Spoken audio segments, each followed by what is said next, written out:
Good afternoon, everyone, and welcome to eDiscovery Day, the top 10 countdown of the most important moments of 2021. It has been an incredible year, and I am so thrilled to be joined here by my two very dear friends, Michael Quadraro and Maribel Rivera from the amazing ACEDS. Say hi, everybody. Hey, how's Hey everybody? guys. We're super excited to count down the top 10 moments of 2021 with you guys. And we're also really interested to hear what you think of these moments. And man, did we miss anything? Let us know. Chat us up in the chat. If you have questions, we'll try to answer them at the end if we have some time. But we're going to cook through the top 10. So let's start. Number 10. ACEDS launches a chapter in Canada. Mike, tell us why this is so impactful both to the eDiscovery community and for ACEDS. This is big news for us, but more importantly, big news for eDiscovery professionals in Canada. We are super thrilled to be offering our training and certification in Canada. This is the first of several. So, the first is always special. We are planning to launch in the coming months and weeks and years certifications in several different jurisdictions. Canada is just among the first, so we're really excited about that. Yes. And, I would say that we always get requests for staffing in Canada, and it's always a challenge to find candidates in eDiscovery in Canada. So for those of you who are paralegals or people who are stepping up from other tertiary disciplines and want to get eDiscovery savvy to move your career forward, this is a great way to get on that path. Number 9, sales staffing in eDiscovery is on the rise. We here at True Staffing Partners have seen more sales professionals who sell eDiscovery services move jobs in the last 3 months compared to the last 18 months combined. So what's been really fascinating about this last quarter and continues into December is when the pandemic hit, none of these salespeople left their jobs. Everybody went exactly like we did. They went on lockdown. They held tight to their clients. They held tight to their companies. They made sure that they were stable. And now the market is shaking up. Maribel, I'd love to hear what you have seen or heard, or what trends you're seeing with regards to sales activity and clients wanting to hire more salespeople than in the last year. And over the last year, we've here at ACEDS have just had a number of people reach out to us looking for more sales staff, more staff overall. We've actually had to relaunch our career center because of the demand at law firms, corporations, and all of the vendors in the industry have been reaching out to us because they need more and more people on staff, and quickly. They need to ramp them up, so they need individuals with experience to come into those roles. So we're seeing a lot of it, and I think it's just going to continue.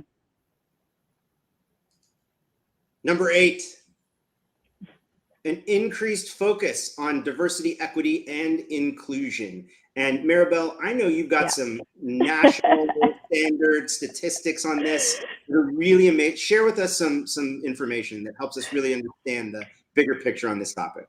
So I'll start off on the ABA actually released their 2020 Model Diversity Survey, and some of the stats are, 70 to 90% of associates are white based on firm size and the year. 84 to 93% equity partners are white, and 84 to 90% non-equity are white. So you can see that there's some issues there as far as inclusion and diversity. But at the associate level, male and female representation is about even. So we're really happy to see that. But as you move up, you start to see that it's 80% to 70% male. So we start to lose as you move up in the ranks, where there's more representation or equal representation for both male and females. And then we're starting to see that across the board as well at other organizations, right? The vendor industry also. And we've talked about this on ION ESI. One of the major issues is we're starting to see the diversity and inclusion at the lower levels and mid-management down, But as you go into that executive and board level, you're not seeing enough diversity. And so companies are making changes to that to start talking about how do you start to increase, right? Through programs, mentorship, and other areas to help increase at those higher levels. Yeah, I would say what we've witnessed on the staffing side is a deliberate shift in customers, particularly corporate customers, coming to us and saying, we must see diverse candidates in our selection of resumes when we are filling new positions, and particularly at those executive levels, Maribel.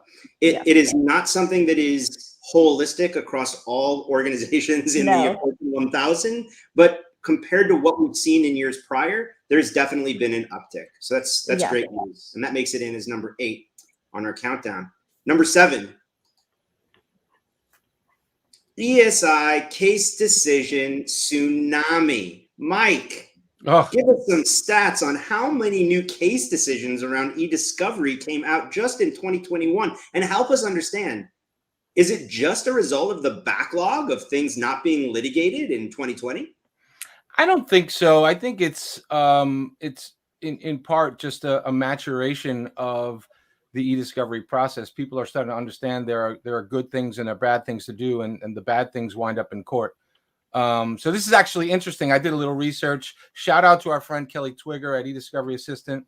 I found that in the last 12 months, 10% increase across the board in the number of reported and unreported decisions involving e-discovery. Overall, there are about 3,000 reported and unreported decisions related to e-discovery. The biggest leap involves topics like failure to produce, which went from 250 cases to over 1,800 cases in 2021. Other notable increases are topics like spoliation, 20% increase, sanctions, 7% increase, and the technological competency of counsel, over 80% increase in reported decisions. Fascinating numbers. I don't have a clear explanation for this tsunami, but somewhere I know that this is improving our processes as we go forward. Yeah, and I would definitely say, Jared, maybe we can get Kelly to have a conversation with the three of us at some point. Kelly Twigger from ESI Attorneys and eDiscovery Assistant, because she's looking at this on a regular basis, and she does the case of the week for us, where she's talking about all of these issues that are continuing to rise. I mean, when we sat down to talk about our top 10, and this made it, this was one you guys brought to the list, and I was just so astounded at these statistics. I don't think they're out there being advertised broadly. What kind of effect or impact does this increase mean for the baseline education expectations of attorneys? Or are these decisions more around advanced uses of e-discovery? It doesn't sound like it. It sounds pretty basic. It is. Look, I was told many, many years ago, the way to learn about the law is to read the court decisions. And I started reading the Law Journal 30 years ago and never looked back. I still read the Law Journal every single morning. And look, e-discovery, the only way to learn e-discovery is to really do e-discovery. But these court cases will definitely give you a foundation in what the hot button issues are, where the problem areas are. Like as a training tool, they are invaluable. We use them all the time. That's why we've partnered with ESI Attorneys and eDiscovery Assistant. It's just invaluable. So it's not the most thrilling reading in the world, but it's definitely educational. Number 6, the rise of the User Technology Conference. This is a fascinating one to me because I think it really points to the importance of software proficiency in a commoditizing industry, but also an industry that is still growing in terms of the volume of people that it requires to service the needs of its customers. So, Mike, tell us a little bit about this, from your perspective. It used to be, and I remember 20 years ago, when you and I first met, it was just legal tech. That was it. There was the one conference, everybody went to it. Now it seems to me that being part of the community around a piece of technology has perhaps increased value for professionals in the space. Yeah, and I feel like there's always been sort of a small smattering of user conferences, but they're much less sort of public facing right now. I think due in part to some of the pandemic, everyone being virtual, it's been pretty easy to put together some content that highlights a product and its users and provide something of value to the user base for each of those. Exceptions being like Relativity Fest has become a massive legal technology conference. It's not just about relativity anymore. People come from all walks of life for that, but there are smaller companies that are out there, having user conference, and I found those as good educationally as any of the big conferences that we all know and love. Maribel, do you think that the bulk certification giveaway that occurred during the pandemic, I mean, just some of the logos we have up on here, OneTrust, iPro, Nuix, BrainSpace, Relativity, here. There was a lot of giveaway of free training and certification when everything went virtual. Do you think that's increased significantly the amount of people that are interested in attending user conferences? I definitely think so. I mean, for us alone, we can see, we did our cyber sale last week and we did our eDiscovery week sale, and we definitely saw an increase in our eDiscovery technology certificate program and the amount of people who are taking that and signed up for it. So I think, people want to learn more about the technology, especially those who are already working in eDiscovery but want to expand their knowledge base outside of some of the top software that they're already using. They want to see what other things are out there and how that actually relates to what they're currently working in. So I definitely can see that there's a rise, and we've seen it over and over again. And you can see it just by how many people were so excited on LinkedIn to post their, for example, reveal certificate that they received. So I myself went in and took some of the courses just to see what the programs were about. So I definitely can see that there was a huge increase and people find it valuable for themselves just to understand what's out there. Yeah, I'll make one last observation before we move on, which is we've seen that, and this has always been the case, people kind of refer to conferences as the biggest job fairs of the year, right? We don't really do job fairs in our industry. And so these conferences serve as that for a lot of hiring managers, and certainly do for my organization, right? We're at all these conferences looking to find people to staff for our customers. As the ecosystems begin to codify, even that becomes hyperbolic, right? I mean, we see spikes in hiring after Relativity Fest for our relativity base of customers. We see spikes in hiring for Nuix talent after the Nuix Exchange event. We see spikes, and this trend is becoming more the case for these individual ecosystems, as opposed to at a more executive level. We see spikes after Legal Week, after ILTA. We're seeing more higher level, not necessarily C-suite, but let's call it executive or director level staffing after those events, whereas middle market and entry level professionals may have more leverage attending one of these nuanced events. Yep. Number 5, cloud is king. And before we talk about the talent piece of the cloud, which is certainly a big component of what's happened this year, Mike, why is it that now everyone is readily accepting cloud? Is it because of the pandemic? Was this just a stone gathering moss downhill that we're all now arrived at? There's a little bit of both. Help us understand why there's been such a commitment from corporate America and law firms to move their data to the cloud. So it's always been kind of a slow moving train. The pandemic just accelerated it. So you hit it right on the head. One word, pandemic. Everybody was forced to go remote. Everybody was forced to do things virtually that they had not done before. It just makes sense to have the data in the cloud. It's a no-brainer. Law firms, corporations, even the government was literally forced to move to the cloud. They were largely in the cloud, but the move to the remote workforce, and it just absolutely accelerated. I don't even know how much it accelerated it. You'd have to talk to an IT expert, but it's it's moved to the cloud and it's never going back. And the talent's moved to the cloud too. I mean, for me, this is the biggest piece of the pandemic, is the work from home opportunity for people, and that there's really no going back.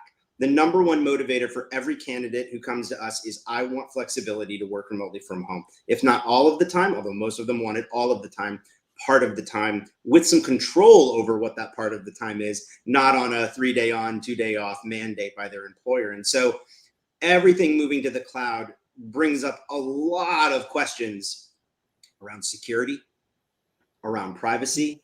Mm-hmm. And these are going to be areas where e-discovery professionals are expected to have intelligence, knowledge, expertise, as more and more data is proliferated through the cloud. Number 4. Oh, we all know this too well. It just never goes away. E-discovery M&A. It's been a big year for acquisitions. I mean, just a few that come to mind that have been huge. Special counsel has gone to Concilio. Blackstone went to United Lex. There's a couple other big ones that are going to be announced relatively soon. Innovative and Driven merged. I think those are the 3 that really stick out in my mind. Maribel, tell us why mergers and acquisitions are never ending, and why we can expect more, not less, of this as we head into the future. I'm gonna toss this over to Mike, because he's been following this one very closely. Every time it happens, he's either sending me a note ahead of time or digging into it afterwards, and like, did you see this? Let's talk about this. So I think this is his expertise. Let's hear it, Mike. It's absolutely fascinating to me, the movement and the money in the space right now. And you only touched on a few of them. If you really think about 2021, I think you said Driven Innovative. Concilio merged with Exact, acquired Special Counsel and Agility. Lighthouse grabbed H5. Relativity acquired TextIQ. Back in January, people forget, January, just 11 months ago, Reveal BrainSpace merger. There is a lot going on. It's fascinating to watch. And I'm wondering what this all looks like. There's a handful of private equity companies out there that are making these moves. And there's some smaller ones too that are doing other moves.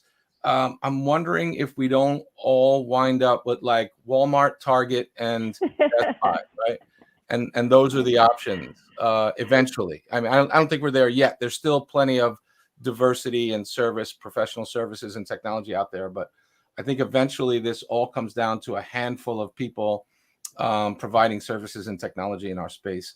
I'm not ready to make a prediction for when that is, but it's really interesting, because what we actually saw in 2020 was a rise of the boutique e-discovery provider, which was very different than what we saw in 2021, which is this, Goliath mergers. But because of the pandemic, it kind of gave a window of opportunity for people to hang a shingle and take some risk where maybe otherwise they wouldn't have taken some risk. And we've seen a lot of new customers from logos of the vendor world that we've never even heard of before popping up. And so what will be interesting to see is if they all have the intent for a change of control event and are ultimately building up these logos for sale, or do they really want to stake a claim as being that place that's not that? How much value to customers is there in not shopping at Target or Best Buy? And, look, I don't want to compare the big vendors out there, to Target necessarily or Best Buy, but I think that what we can say is there are customers out there that want a level of intimacy with their vendors that, for me, will continue to support a boutique environment in e-discovery for a while longer. Decades? Who knows? The next 3 to 5 years, I don't think we'll be quite at Target yet. But if you are an owner of a company and you're looking at the market, you're probably saying to yourself, what's my value? And should we make a play to cash out? Always go in with an exit strategy. That's what I've always been taught. Told you he had a list. And then that exit strategy might be going public. Congratulations, Disco. You've made it to number 3 on our list of the most important moments of 2021. And this really was a moment, right? A lot of these moments are an amalgamation of moments put together, but this one was a specific moment in time. And what makes me so excited about this one is this is where we're headed. I think a lot more companies are going to be going for an IPO play in e-discovery as it becomes something that is more socially acceptable in business spheres, the way security and privacy already are and are in corporate consciousness, despite the fact that e-discovery is a much older industry in a lot of ways, a much more seasoned industry.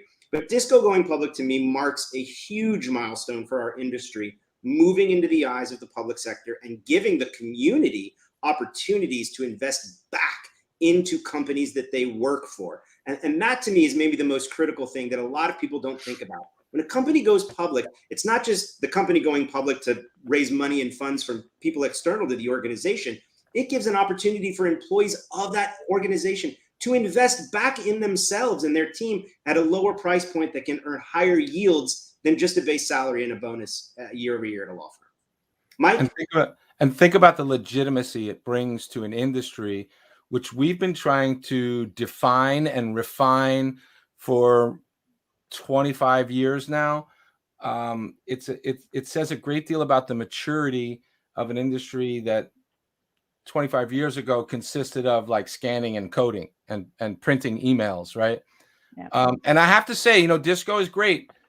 Nuix actually did it first on the Australia Stock Exchange. And if anyone's been following the news, KL Discovery is looking at going public. So this is definitely a trend to watch as we go forward. Maribel, any predictions of who else you think is going to be moving towards an IPO in the next couple of years? No predictions. I mean, there's a lot of different companies out there. I mean, based on the mergers and acquisitions, it could be anybody. Number 2, talent inflation.